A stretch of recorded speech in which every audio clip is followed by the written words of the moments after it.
Hello, today I am playing around with some slow motion video software. I have a spring in view of a camera, and if I click record here and then set this spring wobbling around,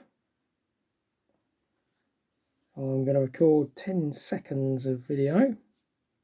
That's it captured now, and then I can play it back. So, more finger.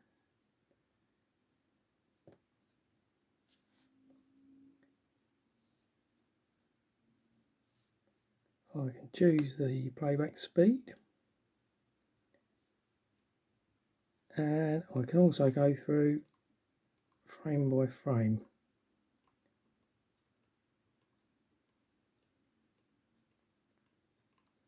And this is currently doing about 200 frames a second, and as I say, I'll record about a 10-second loop.